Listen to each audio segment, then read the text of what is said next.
over the last approximately a week, I watched the first three stories of New Who series 12, including the New Year's special resolution. So I'll start with that.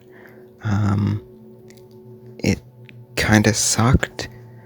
I didn't like it. I didn't like the ratatouilleing Dalek. I mean, that's the main thing. Other than that, it was fine. Didn't particularly stand out as an episode. So I'll move on to Spyfall, which I really liked. Spyfall. It felt like it was Chris Chibnall's version of the Master Trilogy, the final three episodes of Series 3, and it was pretty good, given that Utopia is one of my favourite episodes of Doctor Who of all time. But yeah, it was pretty good. It obviously wasn't as good as Utopia, but also it did better at the ending than Last of the Time Lords. Yeah, the main problem I can definitely see is that a lot of what was built up in part 1 was dropped in part 2. Like, we barely see the Cassavans or Daniel Barton, mostly focuses on the Master, and then when we do see Barton and the fam, they don't really do anything, and it kind of drags the story. I also really don't like that this is now they'll see the real you bit. Feels really weird, wrong for the Doctor to do that. Yes, Orphan 55 is next. Orphan 55 is an episode that exists. My favourite fact about it is that it's basically a redo of a Sixth Doctor episode, of a Sixth Doctor story that Chris Chibnall went on public TV to say was shit, and then he greenlit basically a different version of it later on. But I digress. That story is more interesting than most of what happens in the story. The dregs are pretty cool design, photosynthetic post-humans. The plot made sense, I guess. I agree with my friend in saying that it's a British show. I don't know why the way they revealed it was there was some Russian tunnel, which I'm pretty sure was filmed in the same tunnel as in the Zygon two-parter. But I don't know why they revealed it with that when they could have used the freaking London Underground. I think that's all I have to say about it. On to the next episode, whichever that one is. I've also seen Nikola Tesla's Night of Terror, which was fine. They had the off-brand Rachnos. I don't know, I don't particularly care that much for either Tesla or Edison. I mean, they were interesting and all, but yeah, it was just fine. I don't have much to say about it. Then I saw Fugitive of the Dragoon, and it was confusing. It felt like a lot of build-up to going nowhere.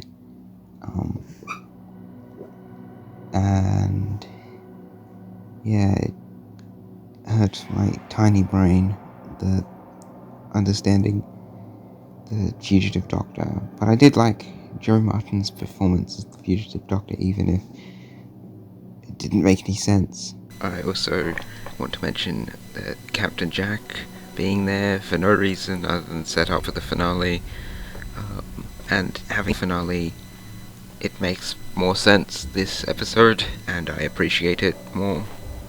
And I saw Praxius, which was a perfectly serviceable episode. It was nothing spectacular, but also wasn't terrible. The tone at the start was really good, and it kind of lost it. It was kind of clunky at the end, messy with the scientist lady being revealed to it, and then the random environmental messaging thrown in, which it somehow pulled off environmental despite it being that bad. It was somehow better than Orphan 55's environmental messaging. But yeah, other than that, I don't have much to say about it. The Praxeus virus looked interesting, the effect for it. The other day I watched the story Can You Hear Me? It was fine, nothing particularly to write home about. The gods, Zelen, and the other one, who I don't think was even named in the story, were a bit underdeveloped.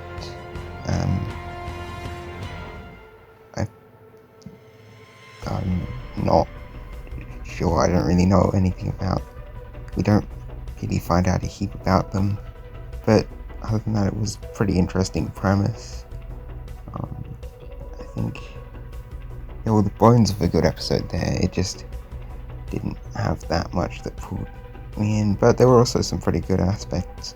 The ending felt so weird and out of place.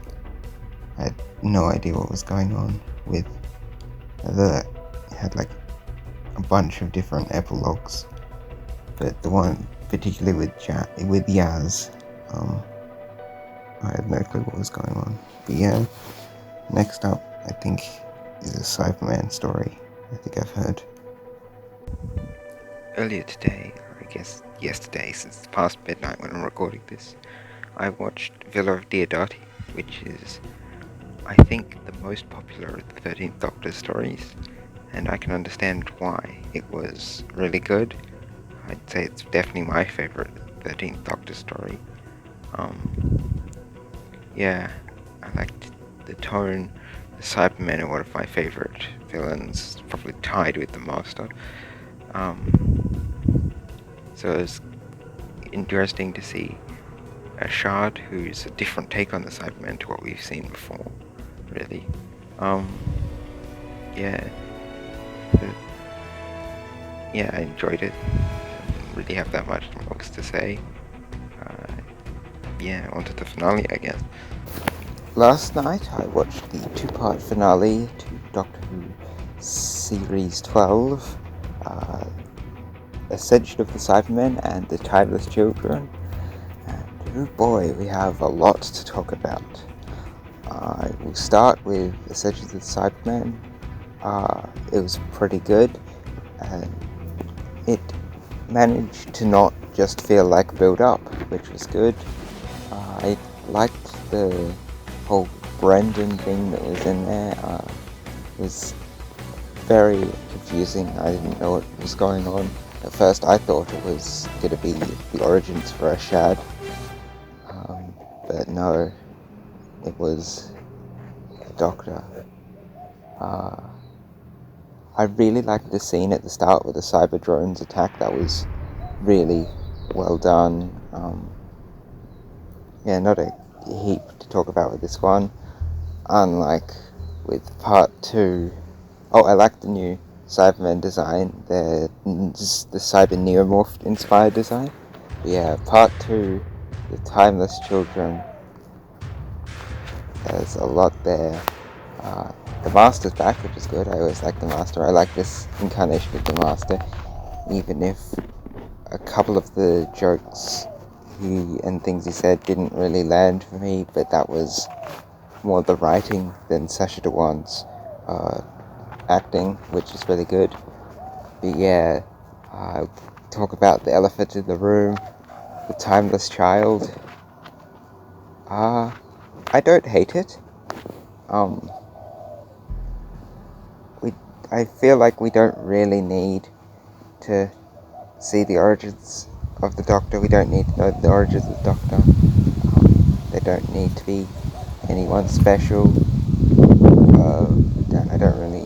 We don't really care about anything pre-Unearthly Child. But as far as origins go, it's not terrible. It's not Lungbarrow for one. I like how the Doctor, we've kind of got I guess the Doctor's timeline is split into two different people. There's the Timeless Child, which is their original incarnation up through to when the Time Lords reset them. And then there's the Doctor, and I like how the Doctor being the Doctor having been the Timeless Child doesn't really make them special. I mean, they are a victim. They're the first ever victim of Time Lord society, and I don't know, it doesn't really change that much about the Doctor, other than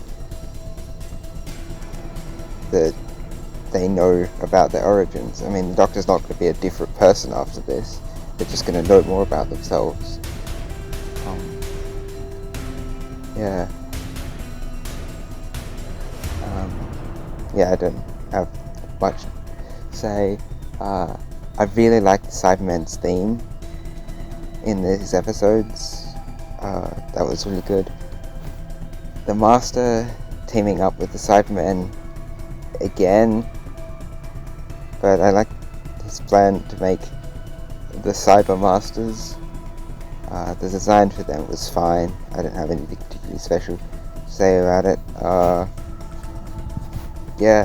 Overall, perfectly fine pair of episodes, and again I'll put up the tier list here now. I guess that's the end of this video. Goodbye.